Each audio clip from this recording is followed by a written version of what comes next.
For 11 weeks it held. You scaled spend and it held. You told the team you'd finally cracked it. Then week 12. Same ad, same audience, same landing page. Cost per acquisition up 40%. So you did what everyone does. Changed the budget. Changed the bid. Rebuilt the campaign structure. Blamed the algorithm. And none of it worked, because nothing was broken. Your one good ad just got old. The people who were going to convert from that creative already did.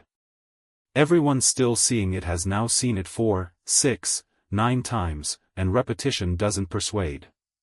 It annoys. Creative fatigue doesn't announce itself.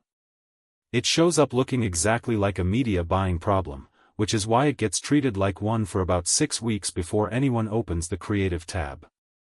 And in those 6 weeks the damage compounds, because the standard response to falling performance is more spend. More spend on a tired creative is the most expensive way to buy the same result.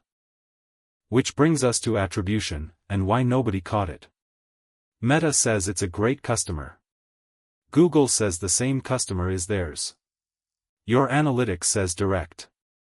3 systems, 3 answers, 1 actual sale.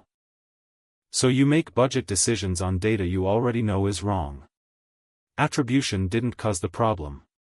It just made the problem invisible for 6 weeks, and by the time the number was undeniable the account had already been bleeding.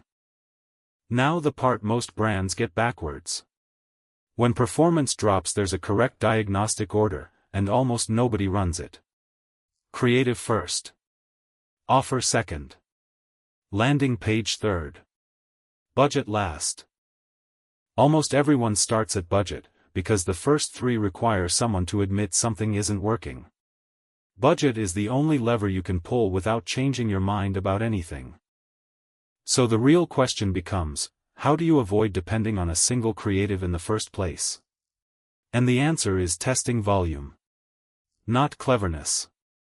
Volume. The math is unforgiving. If roughly 1 in 10 creatives is a real winner, and you produce 3 a month, you find about 3 winners a year, and you find them late. Meanwhile the account runs on whatever won last quarter, slowly decaying.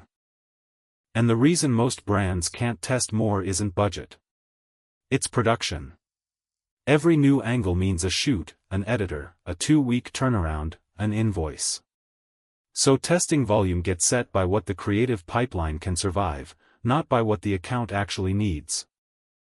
Change what a creative costs to make and everything downstream changes with it. That's the whole game. Not the media plan. One more thing worth knowing before you spend on production. The ad that looks worst is usually the one that works. Your best produced creative, the one with the shoot and the model and the color grade, is almost never the top performer. The winner is usually the ugly one. Someone's hand, bad lighting, a phone held at the wrong angle. Not because quality doesn't matter, but because polish reads as advertising, and advertising is what the feed trained everyone to skip. So test the cheap version first. If the message works badly shot, it'll work beautifully shot. The reverse almost never holds, and finding that out costs $4,000. To summarize. When ROAS falls, check the creative before the campaign. Never let one asset carry the account. Set testing volume by what the account needs, then solve production to hit it. And read the incentive of whoever is advising you. If you want a second opinion on which of these is actually costing you money right now, there's a free ad account audit linked below. No call required.